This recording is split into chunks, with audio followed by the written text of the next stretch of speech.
जंगल के किनारे एक पेड़ पर लाली चिड़िया का घोंसला था। बरसात की तेज हवा में घोंसला हिलने लगा। हे भगवान, ये बारिश और तेज हो रही है। अगर घोंसला टूट गया तो मैं कहाँ जाऊंगी। काश मेरा भी कोई मजबूत घर होता। रात भर बारिश होती रही। सुबह हुई लेकिन लाली चिड़िया की मुश्किलें कम नहीं हुई। इतनी मेहनत के बाद भी मेरे पास कुछ नहीं बचा। लगता है जैसे ये सुबह मेरे लिए रोशनी नहीं सवाल लेके आई है।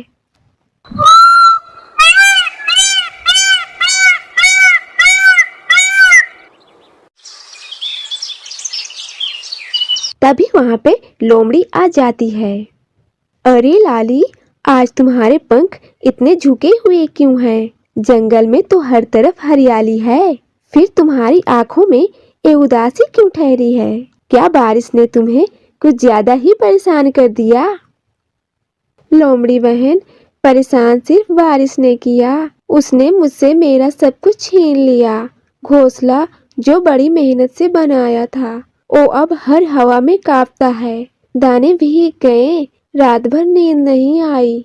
अब समझ नहीं आता मैं कहाँ जाऊं।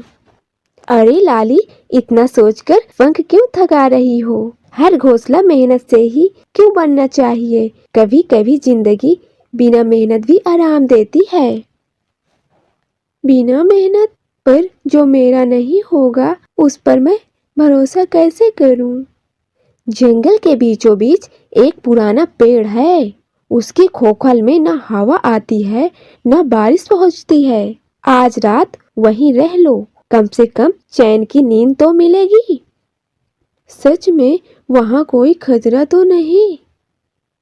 खतरे खतरे तो हर जगह है लाली, पर मौका जो छोड़ दे वो सबसे बड़ा खतरा उठाता है।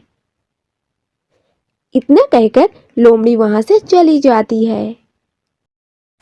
लोमड़ी के जाने के बाद जंगल कुछ पल के लिए चुप हो जाता है, लेकिन लाली के मन में शोर मचा हुआ था। चैन की नींद कितने दिनों से नहीं मिली। अगर एक रात के लिए ही सही तो क्या गलत है। तभी वहां पे कालू कौवा आ जाता है। लाली, मैंने सब सुना। लोमड़ी की बातों में मत फंसना, वो कभी बिना मतलब के मदद नहीं करती। पर कालू, मेरे पंख थक चुके हैं। अगर आज आराम नहीं मिला तो कल उड़ना भी मुश्किल होगा। धीमी चाल से वहां पे कछुआ दादा आ जाते हैं। बेटी, आराम शरीर मांगता है, लेकिन समझ मन से आती है। जो घोंसला तुम्हारी मेहनत से बना है वही तुम्हें सबसे सुरक्षित रखेगा।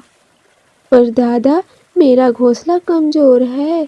एक तेज हवा भी उसे हिला देती है। कमजोरी शर्म की बात नहीं बेटी, उसे न सुधारना सबसे बड़ी भूल होती है। आसमान में बादल और गहरे हो गए। आज मैं कहीं और नहीं जाऊंगी। अगर भीगना है तो अपने घोंसले में ही भीगूंगी। कमजोर सही पर वो मेरा है। लाली चिड़िया उड़कर अपने घोंसले की ओर जाती है। वह रात भर टूटे घोंसले में रहती है और सुबह होते ही वह अपने घोंसले को बनाने में जुट जाती है।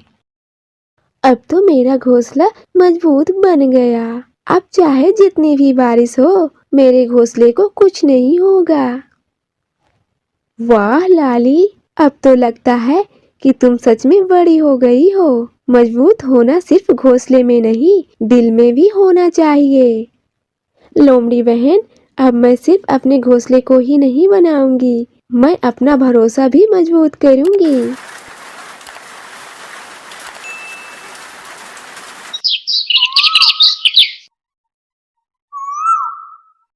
अरे वाह, टमाटर पक गए। अब तो मैं भी चैन से खा सकूंगी। पूरे हफ्ते से बस मेहनत ही मेहनत कर रही थी। सुबह से शाम तक मिट्टी में हाथ, धूप में सिर, एक पल को भी आराम नहीं मिला था। आज सच में मेरी मेहनत रंग लाई है।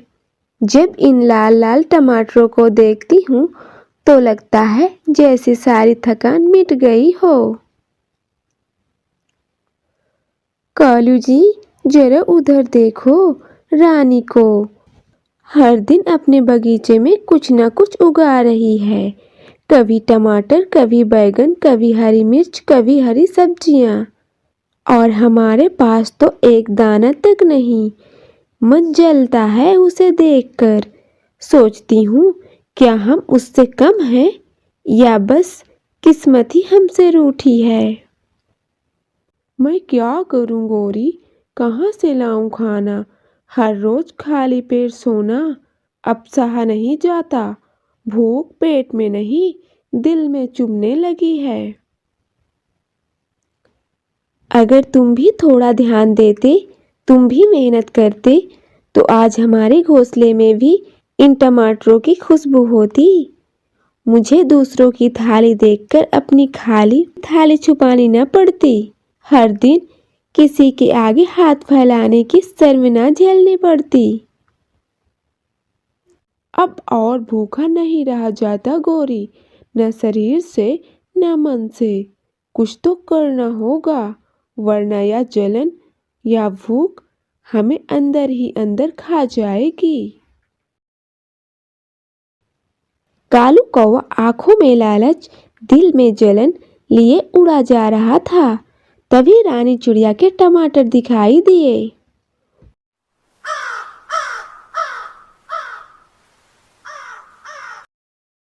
वाह, क्या चमक है इन टमाटरों में, जैसे हर टमाटर मुझे चिढ़ा रहे हों। रानी ने क्या समझा था कि सिर्फ वही मेहनत करेगी और सिर्फ वही खाएगी? ह ह ह ह। हर दिन इसकी फसल बढ़ती जाती है और हमारा घोंसला खाली रहता है। क्या जंगल में मेहनत सिर्फ उसी के लिए बनी है? अगर मैं आज नहीं लूंगा तो कौन देगा हमें? रानी तो अपनी फसल देखकर मुस्कुराएगी और हम भूखे सोएंगे। नहीं नहीं, आज चुप नहीं रहूंगा। आज मेहनत नहीं, चालाकी जीतेगी। आज ये टमाटर मेरे हैं। कालू कौवा एक एक करके टमाटर तोड़ने लगा और टमाटर तोड़कर वह उड़ गया।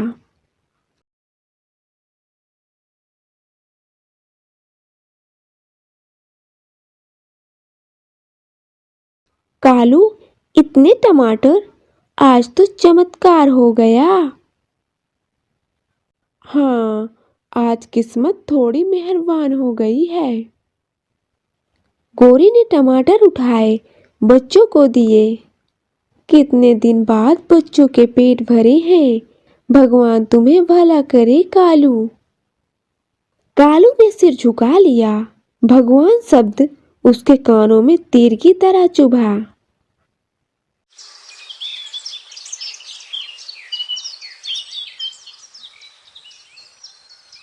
रानी चिड़िया बगीचे में आई। उसने देखा कि सारे टमाटर टूटे हुए हैं। मेरे टमाटर कहाँ गए? वो इधर उधर देखती है। इतनी रातें जागकर सींचा था, किसी ने सब टमाटर तोड़ लिया। तभी वहां पे मिट्ठू तोता आता है। रानी ये छिलके कालू के घोंसले की तरफ जाते हैं।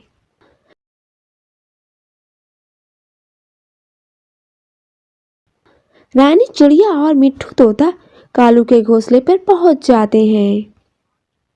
कालू, सच बताओ, क्या तुमने मेरे टमाटर तोड़े हैं?